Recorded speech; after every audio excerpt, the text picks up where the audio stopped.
Alhamdulillah, kita panjatkan banyak syukur kepada Allah Subhanahu wa taala karena anugerah dan kebaikan beliau itu, kebaikan Allah taala begitu banyak, ya. Tawalat ilaina kal amtar kull lahzah kull daqiqah.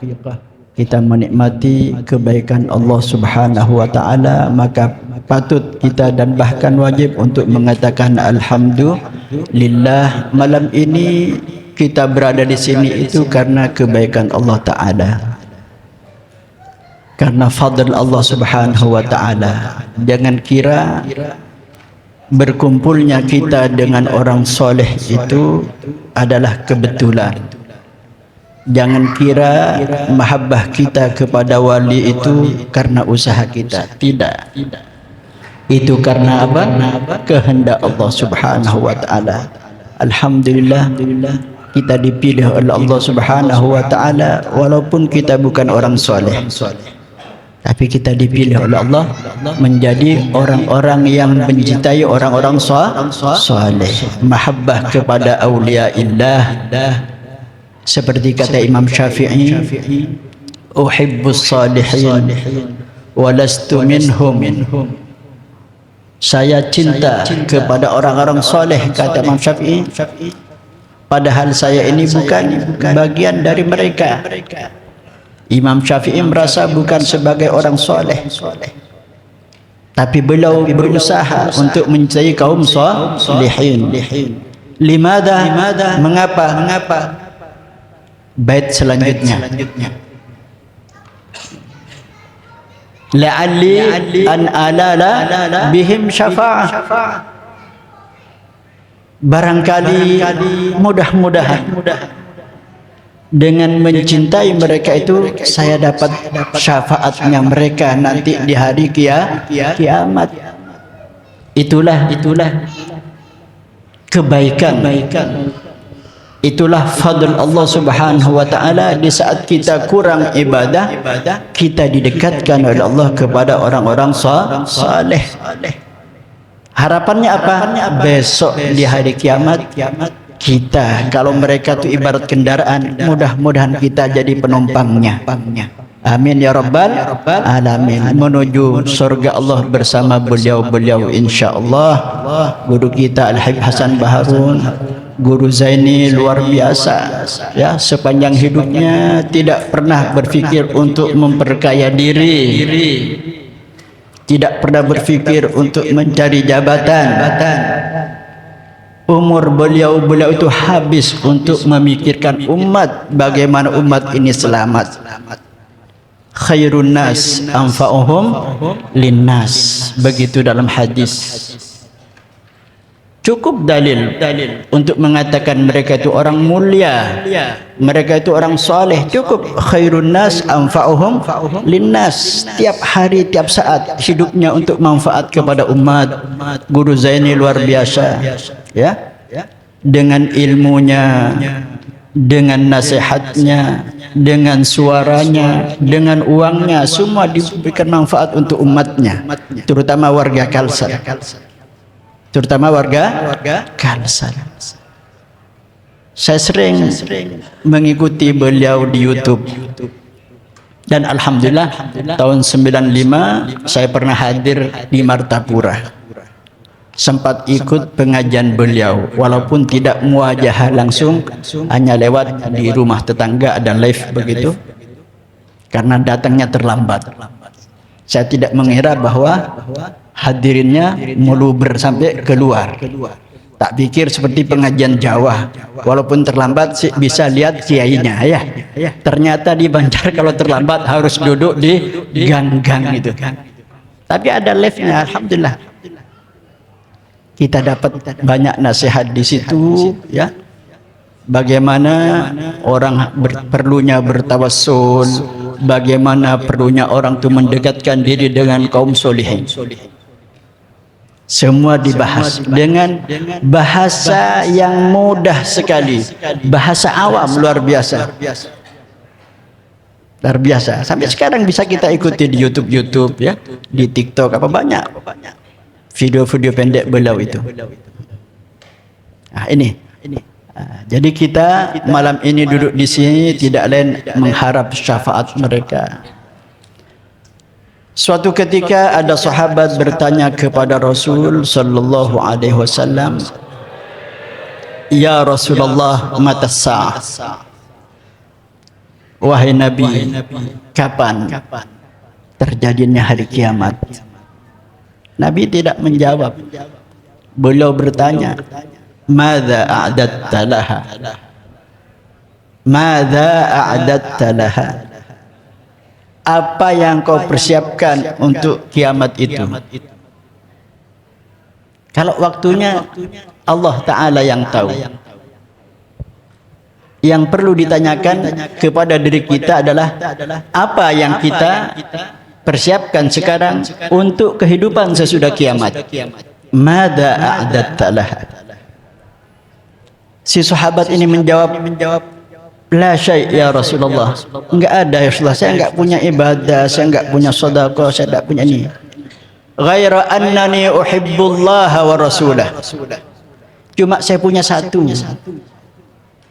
Mahabbah kepada Allah dan mahabbah kepada Rasulnya.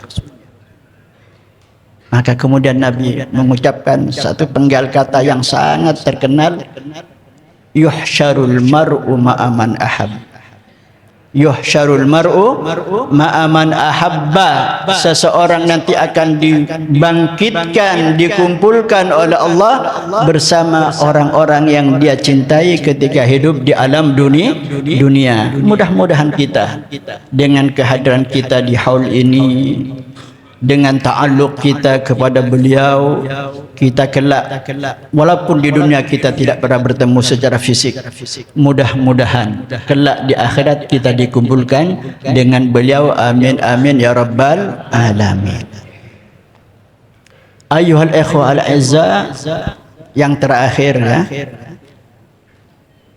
mahabbah kita kepada aulia itu merupakan satu hisnun hasin, benteng yang kokoh, benteng bagi akidah kita, akidah ahlus sunnah wal jamaah, terutama yang hidup di akhir zaman ini. Ilmu saja tidak cukup. Banyak orang ilmu alim kemudian keluar dari akidah. Naudzubillah min dzalik. Perlu kekuatan lain selain ilmu, yaitu apa? Mahabbah. Mahabbah kepada siapa? Kepada Allah, kepada Rasulullah, dan kepada wali-wali yang mengikuti jejak Rasulullah sallallahu alaihi wasallam. Itu hisnun hasin. Mudah-mudahan dengan mahabbah ini kita diselamatkan oleh Allah dari fitnah-fitnah akhir zaman. Saya contohkan. Ya, sekarang ini banyak orang-orang yang mengingkari nasab habaib. Contoh satu aja. Ya. Bahwa habaib itu bukan ahlu baitin Nabi. Banyak orang yang terpengaruh dari yang awalnya berteman dengan habaib menjadi memusuhi habaib. Tapi orang yang di hatinya ada mahabbah, ada ittiba, misalnya kepada Guru Zaini, aman.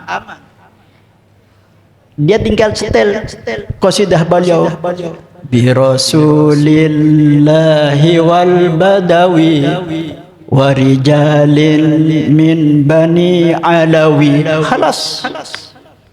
Terserah ente ngomong apa, anak ikut Guru Zaini. Selesai.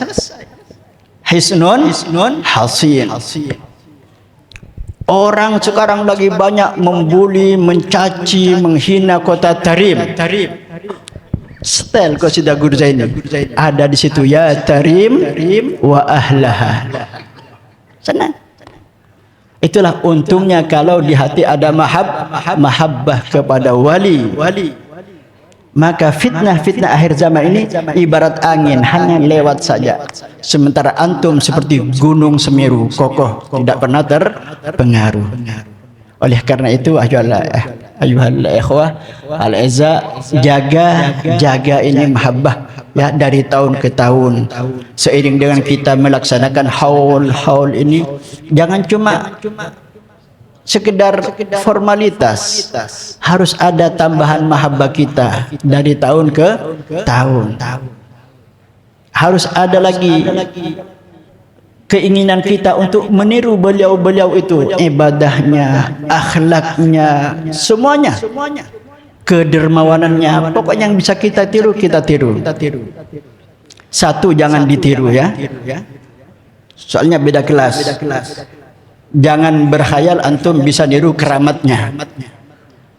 Jangan. Ntar bikin ya majdub-majduban gitu. Oh, kamu tadi malam begini. Oh, jangan. Jangan meniru kalau itu. Itu beda kelas. Yang bisa kita lakukan adalah meniru apa? Ibadahnya, akhlaknya, kegigihannya beliau belajar. Coba berapa banyak guru beliau?